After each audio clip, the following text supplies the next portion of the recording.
mar, el maravilloso océano que nos conecta con el mundo. Detrás de ti hay un barco, pero ese no es el Valvanera. Ese no es el Valvanera, no. Tú nos cuentas la historia del Valvanera. ¿La vas a recrear o la vas a novelar? La voy a novelar. Sí, es novela pura y dura, no es nada histórico. Es histórico, por supuesto, novela histórica, pero la historia de las personas que viajaron en el Valvanera. Oye, todo barco sale de un puerto y llega a otro puerto, ¿no? Con el Valvanera no se produjo eso. Con el Valvanera no. El Valvanera salió de un puerto, llegó a varios puertos, pero el último no llegó. Y la verdad que fue lamentable, ¿no? Es una historia que da la impresión que ha estado oculta durante muchos años, ¿no? No sé si es un tabú o qué razones. Bueno, ha estado oculta 100 años prácticamente. Ahora en el 100 aniversario, Sal Si Puedes, pues rescató esa memoria, ha hecho exposiciones, ha hecho representaciones. La verdad que han hecho un montón de cosas con José Gilberto y ha sido muy bonito, pero ha estado mucho tiempo oculto. Parece que no importaba, que eran simples emigrantes y no tenían la importancia de otros naufragios, ¿no? Aunque no es una, diríamos, no es un relato que cuenta una historia tal como fue, la novela implica también investigación, me imagino, ¿no? Sí, la verdad que muchísima, además, mucha investigación. Yo he tenido la suerte, ¿no? Por ejemplo, con las novelas de la conquista hubo mucha investigación, hubo muchos años de investigación. Pero en este caso tuve la suerte de conocer a José Gilberto, conocer a Sal Si Puede, y me lo dieron prácticamente todo masticado. De hecho, yo quedé con José Gilberto, es el director del Museo Elder. Nos tomamos un café, me enseñó toda la exposición que tenían ellos allí montada en el museo, saqué 1.000.000 de fotos, me mandó un archivo con todos los datos, con todo lo que se conoce sobre la Valvanera, y la verdad que lo tenía todo masticado. Oye, hablemos de Sal Si Puedes, porque es un grupo que lleva ya algunos años trabajando sobre relatos históricos y sobre como de reconstrucción de hechos históricos, ¿no? Sí. Claro, tienen ahí al líder del grupo, que es un hombre destacado, como director del Museo de la Ciencia, pero es que además es una persona entrañable, una persona entregada a su trabajo cultural, ¿no? Al margen de su labor profesional. Muchísimo, la verdad que sí. Yo ya digo, cuando empecé a escribir empecé a documentarme sobre el libro y ya tenía algo pensado cómo iba a ser la novela, sobre Baltar lo llamé y no dudó, quedábamos para tomar un café, me explicó todo lo que sabía, me mandó eso de archivos con un montón de datos, cosas que otro tipo de persona se guardaría, ¿no? Claro. Pues es súper generoso en ese sentido, te lo entrega todo. Qué bonito encontrarte con personas que están dispuestas desde la bondad a expandir el conocimiento y la belleza que provoca eso, ¿eh? Porque no sé si a ti te ocurre cuando escribes, eres consciente de que detrás de esas letras hay muchas vidas, ¿no? Muchas vidas que interpretan lo que tú escribes, ¿no? ¿Qué sensación tienes como escritor? ¿Cuál es el concepto que tú tienes de un escritor, Carlos? Yo diría algo así como un tocacorazones. Para mí, yo no consigo la escritura sin tocar el corazón del lector. Sí, me parece que puedes escribir muy bien, manejar muy bien la lengua y escribir de maravilla, pero si no tocas esa fibra, yo creo que no llegas. Eso, mi sueño es siempre tocar la fibra, ¿no? Me parece que es lo más bonito, ¿no? La sensibilidad, ¿no? Sí. Para eso hay que ser un hombre sensible, ¿no? ¿Tú te consideras una persona sensible? Demasiado sensible. ¿Sí? Quizás sí, demasiado. Eso, cuando dices demasiado y te sonríes, ¿qué hay detrás de eso? Pues no, yo sé que la sensibilidad es buena, pero a veces pues te afectan cosas que igual no deberían afectarte, ¿no? Cualquier suceso que hay, cualquier cosa. Antes estábamos hablando, cuando releí la galerada que íbamos a maquetar ya el libro, y lo releí después de medio año o poco más, se me faltaban las lágrimas, porque claro, recordaba facetas, partes de la historia, decía, qué duro tuvo que haber sido esto, te imaginas a los personajes lo que tienen que haber vivido y es duro. hablabas de sensibilidad y a mí las personas sensibles siempre me conmueven, pero siempre relacionamos la sensibilidad con la feminidad, más con la mujer que con el hombre, ¿no? Sí, es cierto, sí. Pero bueno, a mí siempre me han dicho que soy un poco femenino. Pues sí, así pues que sí. igual es por eso. Yo creo que todos tenemos un lado femenino, Sí. que muchos siempre históricamente se ha tratado de ocultar, ¿no? Porque hay que ser macho. No, ser macho, machote. Sí. Como decía, oye, decía uno, dice, ¿qué te dijo el médico? Y dice, sano, sanote, puro machote. Dice, no, eso lo dice. Dice, solo sirve para mear. Bueno, esto es un disparate, en la cámara no lo recoge. La cámara no lo recoge.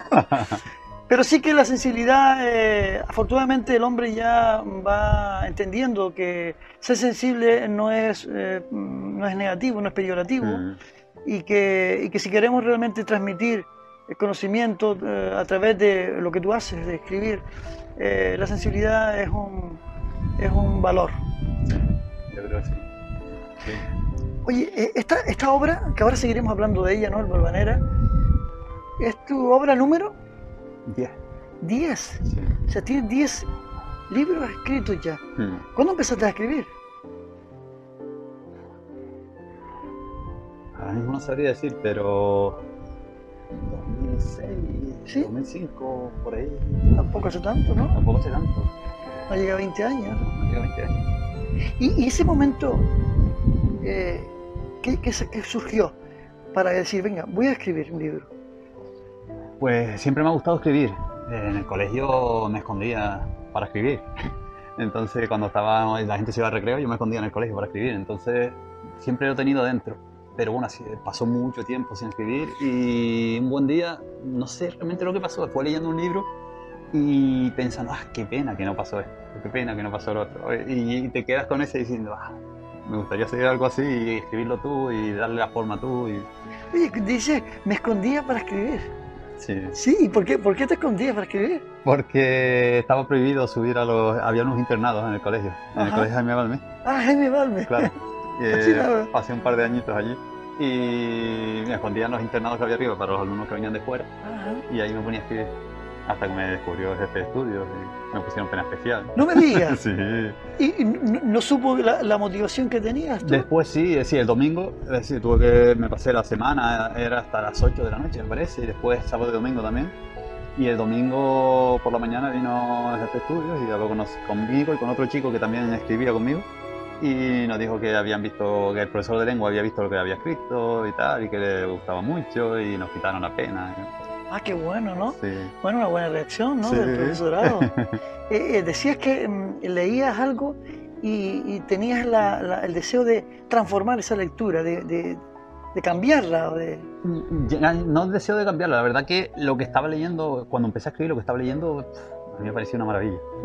Pero sí que había cositas que yo decía, qué pena que no le sacó más jugo a este personaje, porque me gustaban mucho los personajes que había creado el autor. Y no sé, me dio por sentarme y decir, voy a escribir yo una historia. Y intentar sacarle jugo, intentar darle mi toque. ¿En tu primera historia qué tipo de...? Era fantasía épica, un poco en la línea del Señor de los Anillos. Ajá. Sí. ¿De dónde te venía esa intención de fantasía épica? Desde jovencito empecé con Historia Interminable, Momo, libros así, otro tipo de literatura, pero después llegaron a mis manos las crónicas de la Dragonlance, que era fantasía épica, y me maravilló, me enganchó. Después el Señor de los Anillos, y ya empecé con todo, con la fantasía, y leía un montón de fantasía, y me dio por sentarme a escribir fantasía. Oye, de repente te metes de lleno con la historia de acontecimientos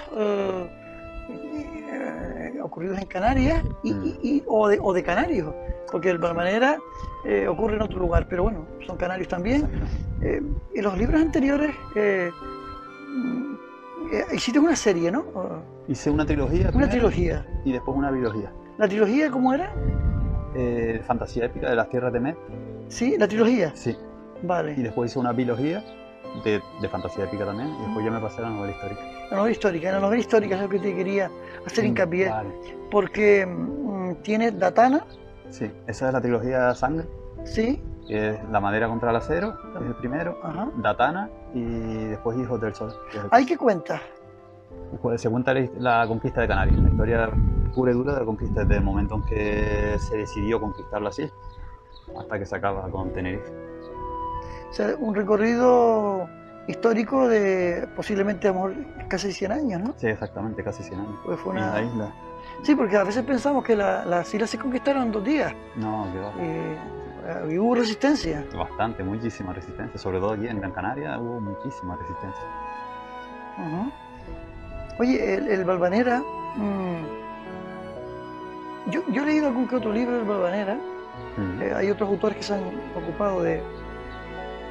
Pero lo tuyo, que no he tenido la ocasión de leerlo, me decías que es una novela, estás novelando personajes, datos, cambiando un poco algunos datos, me imagino, pero se fundamenta en una realidad que ha estado oculta durante un montón de años, como antes comentábamos, ¿no? Sí.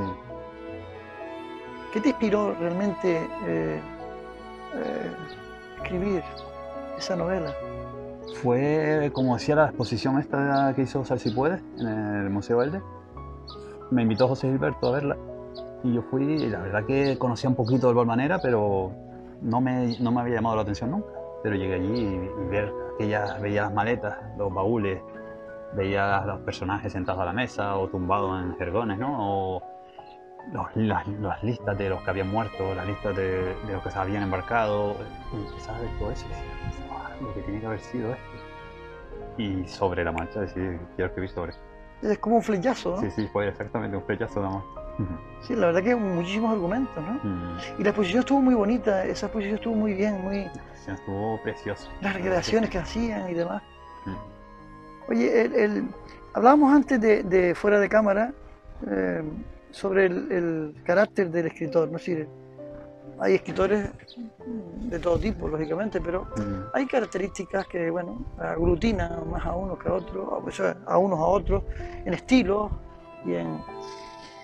Para mí lo que me interesa es el carácter del ser humano que luego escribe y se convierte en escritor. Para convertirse en escritor, ¿qué es necesario? ¿Qué es necesario? Yo creo que escribir.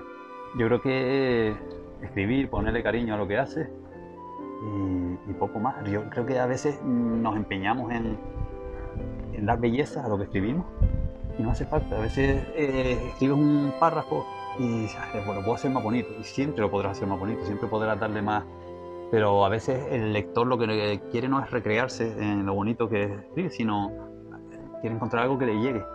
Entonces a veces un texto que no esté tan bien escrito, que esté bien escrito por supuesto, pero pues llega más que otro que puede estar escrito de maravilla. Entonces yo creo que cualquiera puede ser escritor poniéndole corazón y tratando de ponerse en los zapatos del otro. Ahora te voy a preguntar sobre eso, pero voy a mirar a ver porque me parece a mí que no hemos pasado de tiempo.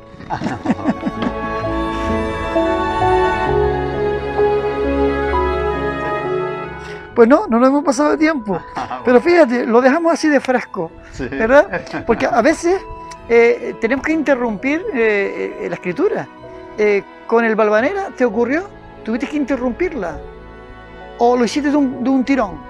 Con el Valvanera lo hice prácticamente de un tirón. Tuve que interrumpirla cosa de un mes o por motivos personales.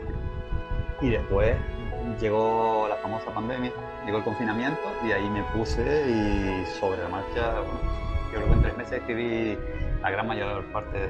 O sea, el confinamiento ha sido en parte una bendición para mucha gente, ¿no? En ese sentido, a mí la verdad que me benefició bastante. Ha surgido después del confinamiento muchísimas publicaciones, ¿eh? Sí, es cierto. Mucha gente dedicó ese tiempo a crear. Hubo gente, es verdad que hubo gente que se bloqueó. Muchísimos escritores, dicen, o artistas, que se bloquearon en el confinamiento y no podían hacer nada. Igual necesitaban pues, el aire libre o algo así. Pero mucha gente creó cosas muy buenas. Antes estábamos mirando el barco que tenemos ahí en la costa. Un barco que lleva parado desde hace ya más de un año, ¿verdad? Sí, más de un año ya. Sí. La verdad que había 2 hasta hace poquito. Sí, sacaron el otro. Y ya el otro se fue, hará cosa de 20 días, un mes. Oye, entristece ver un barco ahí, parado con lo que supone. Eso es un edificio constante acción, ¿no? Energía consumida ahí sin producción ninguna. La verdad que la pandemia ha dado un golpe mortal a muchas empresas en todo el mundo, ¿no? Y ha demostrado que un bichito puede parar, un bichito que ni se ve. Exactamente. ¿No se te ha ocurrido escribir algo relacionado con esta pandemia, específicamente? De momento no, ¿verdad? Se habla demasiado, ¿no? Hay muchas cosas escritas, hay muchas películas hechas sobre el bichito. Pero bueno, el bichito al final es una fuerza de la naturaleza. Igual que lo fue el ciclón que hundió al Valvanera. Entonces, oye, la verdad que hay una relación, efectivamente, ¿no? El ciclón que hundió el Valvanera. Esa fue una parte que a mí me gustó muchísimo de la documentación. Fue lo único. Todo lo demás me lo dio César Si Puedes, pero tuve que documentarme mucho sobre cómo funcionaban los ciclones, dónde se creaban los ciclones tropicales, ¿no? Que son los que salen de la zona de Cabo Verde, de las Islas Cabo Verde, y van hacia las Antillas y después suben hacia la Florida. Toda esa parte a mí me apasionó. Mientras estaba documentándome estaba nervioso porque aprendes eso, qué derrota llevan los ciclones, a veces cambian de dirección. Cómo es el ojo del huracán, ¿no? Ese momento en el que pasa de una tempestad terrible a una calma absoluta, y un buen capitán sabe que ya está, que ese es el fin, porque es el ojo del huracán y ahí ya no escapa nadie, ¿no? ¿Sabes eso? Y te impresiona, ¿no? ¿Te colocaste en esa situación? Sí. La verdad que eso fue después, aparte de las nomenclaturas, los cargos en el barco, los aparejos, tienes que aprender un poco todo para poder moverte en el barco, ¿no? Mientras vas relatando. Pero eso me impresionó mucho. En el recorrido que hace el Valvanera hay una parada en Santiago, ¿no? En Santiago, sí. Santiago, ¿verdad? Esa parte la recoges también en esa parada, sabes que se queda mucha gente allí, ¿verdad? Sí, es decir, sale de La Palma, ya se recoge cuando sale de La Palma, llega a Puerto Rico y después de Puerto Rico va a Santiago y sale de Santiago y ya no llega a La Habana. El barco sale de Barcelona, ¿no? Exactamente. El punto de partida es el puerto de Barcelona. Ese periplo lo lleva a las costas andaluzas. Claro, hace varios puertos en la península, Valencia, Cádiz creo que es. Y después llega a Gran Canaria. En Gran Canaria embarcan, no sé si fueron 210 o algo así. Sí. De Gran Canaria pasa a Tenerife, también otro tanto. Y después de Tenerife a La Palma. Y ahí embarcan los últimos, 100 y tantos también. ¿De allí va a la isla de Puerto Rico? Sí. Y de Puerto Rico a Cuba. Y de Cuba subía hacia... Sí, Cuba, en Santiago de Cuba. Sí. Y luego subía a La Habana. A La Habana, y después se suponía tenía que ir a Nueva Orleans y algún sitio más. Caramba, qué historia, qué cantidad de historias vitales hay ahí en esa... Sí, y es impresionante porque ya no... Yo lo que he pretendido es que no se trate de la historia de un naufragio, ¿no? Claro. Sino lo que hay detrás. Lo que hay detrás es mucha miseria, muchas necesidades. Eran personas que emigraban porque no tenían nada o porque huían de la guerra. Claro, eso me parecía lamentable. Era el barco de los pobres, el vapor de la emigración. Pero el barco de los pobres porque los que no tenían dinero iban a la guerra. Es decir, los que tenían dinero... Era la Primera Guerra Mundial, ¿no? Era un poquito antes, era la guerra en África. La guerra en África, sí, en Marruecos. Claro, ahí, claro, llamaban a muchos canarios a la guerra, porque los que tenían dinero pagaban y no iban cuando los llamaban. Entonces pasaba el siguiente. Entonces, los que no tenían dinero eran los que iban. Entonces, si no tenías dinero, lo mejor podías hacer era irte. Si no querías que te llamasen a la guerra, que era... Murieron muchísimos canarios allí. Entonces... Y después, además, el hambre que se estaba pasando, había muchas necesidades. Ahora, hoy en día, son otros los que están pasando esas necesidades y yo creo que deberíamos mirarlos con otros ojos. Fíjate qué curioso el contrapunto de ese barco que está ahí, aparcado, ¿no? Es un barco turístico. Sí. El Valvanera precisamente no era un barco turístico, era un barco que la gente se embarcaba para encontrar un futuro. Sí, exactamente. Era como una patera gigante. Una patera gigante. Sí. La verdad que sí. Llevaba también mercancía porque lo aprovechaban para, precisamente, hablando de la Primera Guerra Mundial, a nosotros nos benefició la Primera Guerra Mundial a España porque como era neutral, pues era relativamente seguro su barco de América a España. Entonces podían llevar y traer mercancías sin el riesgo que corrían otros países, ¿no? Entonces ese llevaba mucha mercancía. Oye, en esas maletas que tú veías en la exposición, cuánta historia, ¿verdad? Sí, la verdad que los que tenían la suerte de llevar maletas, porque había muchísimos que iban sin nada. Una bolsita con una muda, si acaso, como vienen hoy en día. ¿Cuántos Valvaneras habrá? Antes del Valvanera, de la misma naviera de Pinillos, se hundieron 2 buques, además, en el plazo de un año. Ah, sí. Y muy poquito antes. Entonces, de hecho, el Valvanera ya fue el último que terminó de hundir a la naviera. La naviera había funcionado muy bien, con todo esto que le habían beneficiado de la Primera Guerra Mundial y otras razones. Y se hundió el Pío IX, me parece que se llamaba, y el Príncipe de Asturias. Se hundieron con también, no sé si 400 personas dentro. Y el Valvanera. Y después todos los que se habrán hundido. Claro, ahora cuando vemos llegar a tanta gente que viene de esa parte del continente a la que nosotros pertenecemos, Sí. que es África, pertenecemos geográficamente, ¿no? Históricamente. Otra cosa que políticamente seamos europeos. Exactamente. Pero están ahí al lado. Claro, la mirada es otra, ¿no? La mirada de los que llegan con la mirada de los que se van, ¿no? Sí, la verdad es que es ver los ojos y ver tristeza, ¿no? Yo no, incluso después de haber escrito este libro, no llego a imaginar lo duro que tiene que ser, ¿no? Porque además, antes de embarcar para venir aquí, pasan muchas penurias para cruzar quizás medio continente, ¿no? Medio África. Y tiene que ser muy difícil, ¿no? Algunos de los que murieron en ese viaje hacia Cuba con el Valvanera, bueno, eran de todas las clases sociales, ¿no? En ese viaje, el 90, 95%, 99% eran emigrantes. Sí. Gente que salía... El vapor de la migración. Precisamente por eso, eran la gran mayoría. Después en Puerto Rico subió también, creo que fue un inglés, bastante adinerado y demás, que iba a Nueva Orleans. Ese falleció también. Y algunos irían con dinero, ¿no? Pero claro, había varias clases. La clase más grande era la clase emigrante. Después había 2 clases más. La clase alta, en primera clase también iba gente, ¿no? Pero bueno, éramos menos. Seres humanos todos, pero el hecho de que muchos utilizaran todos sus ahorros para pagar ese viaje, con la esperanza de devolverlo a su familia o a los prestamistas, de devolver el dinero una vez hechas las Américas, como se decía antes. Sí. Eso tiene que ser tremendamente duro, ¿no? Si te la juegas toda una carta. Te lo juegas todo, sí. Mucha gente vendió su casa, vendió todo lo que tenía y con lo que consiguieron pues pagaban el pasaje de 2 o 3 de la familia o de todos si podían para poder irse y jugársela allá. Y no es oro todo lo que reluce, ¿no? Es decir, no es que fuesen todos para allá y viniesen como se conoce los indianos, que venían con los bolsillos llenos. Sí. Mucha gente volvía en la más pura miseria. De hecho, el Valvanera tenía muy mala fama porque poquito antes del accidente, en el último viaje, pues había vuelto y había habido una epidemia de gripe en el barco. Y murieron unos cuantos que lo tuvieron que tirar por la borda. Hubo familias enteras que lo tiraron por la borda. Caramba. Y era porque estaban hacinados allí en la cubierta, con la más pura miseria, casi sin comer, no tenían nada. Gente que se había vuelto sin nada. Entonces...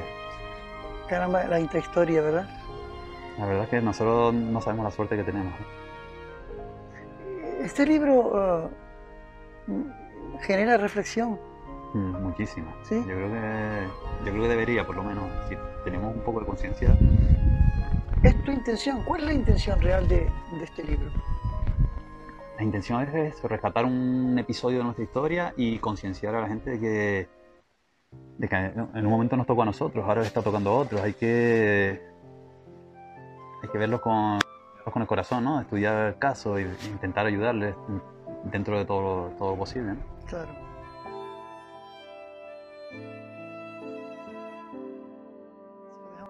La Habana, 1940. Alberto se bajó del tren, miró a su alrededor, dejó un momento en el suelo la pequeña maleta que llevaba consigo y se colocó el sombrero. La estación central de La Habana era un hervidero de gente. Cientos de personas caminaban de acá para allá en aquel inmenso edificio colonial. Tras inspirar hondo, volvió a coger su maleta y salió de allí. A pasos raudos se dirigió hacia el malecón, aquel muro interminable que había convertido La Habana en uno de los lugares más románticos de Cuba. Mientras caminaba entre sus calles estrechas, sonrió para sí, levantando la mirada hacia el cielo. Había oído que en aquella ciudad habían hecho las calles estrechas para evitar en lo posible el sol abrasador que durante casi todo el año reinaba en las alturas. Cuando llegó a la gran avenida, se acercó hasta al borde del muro, tras sortear algunos de aquellos maravillosos coches de capós abultados, y contempló el mar. La vista era maravillosa. El sol trataba de esconderse ya en el lejano horizonte y teñía el agua de tonos violáceos. En el extremo de aquella muralla se alzaba uno de los fantásticos castillos de La Habana. Alberto se volvió, estiró de manera distraída los tirantes de sus pantalones, cogió la maleta y comenzó a caminar por la larga avenida, al amparo de una hilera de antiguas casas de colores que hacían aún más bello el malecón. Tras preguntar a varias personas, encontró al fin un hostal que le habían recomendado cuando salió de Santiago de Cuba, La Perla. Entró, solicitó una habitación y cuando ya se encontraba en ella dejó a un lado la maleta, tiró el sombrero a la mesilla de noche y se derrumbó sobre la cama. Había sido un largo viaje. Solo entonces, con las manos tras la cabeza, mirando aquel techo pintado de cuadrados y rectángulos entrelazados, se dejó vencer por un sopor irresistible. Ya habría tiempo para una ducha por la mañana.